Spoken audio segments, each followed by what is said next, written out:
ഇതോടെ നീ ഒരു കറി ഒരു വഴുതനങ്ങ തോരൻ. എന്തെങ്കിലും തോരൻ വെക്കാം. വഴുതനങ്ങ തോരൻ പറ്റും. അതെങ്ങനെയാ ചേച്ചി വെക്കുന്നത്? അത് വഴുതനങ്ങ കൊച്ചു കൊച്ചായിട്ട് അരിഞ്ഞ് കഴുകിയാണ് വെക്കുക.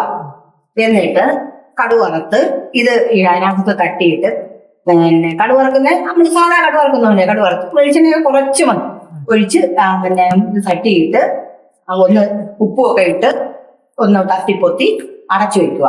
അടച്ചു വെച്ച് ആ ആവിയിൽ ആ ചെറിയ വെളിച്ചെണ്ണയുടെ ഇതിൽ വേവും. ഒരു 3/4 വേവാകുമ്പോൾ ചുവന്നുള്ളി ഇടുവാണെങ്കിൽ ചുവന്നുള്ളി അരയ്ക്കും.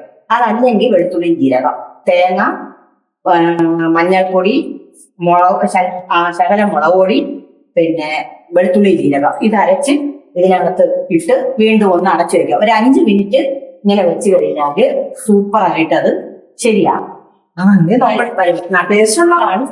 ഇങ്ങനെ കൊണ്ടുവന്ന് കാണിക്കണം എങ്ങനെയാണ്. ഇതാണ് വഴുതനങ്ങ തോരൻ. ഇതൊന്ന് ഉപ്പൊക്കെ ഇട്ട് എല്ലാം ഇട്ട് വെക്കും. 5 മിനിറ്റ് പെട്ടെന്ന്. ഓക്കെ നല്ല അടിപൊളി സൂപ്പറുണ്ട്. ചോറൊക്കെ ഉണ്ണാനും എന്തിനും ചപ്പാത്തിക്ക് ചോറിന് ഒക്കെ സൂപ്പർ സൂപ്പർ. വെക്കണമെന്നാണ്. നീ എവിടെ പോവാ? ഞങ്ങൾ ഒരു സദ്യ ഉണ്ടാൻ പോകുന്നത്. ഇത് കറി കൂട്ടിട്ട് അവിടെ പറയാം. സൂപ്പർ കറിയാന്ന് പറഞ്ഞ പോയിട്ടോ.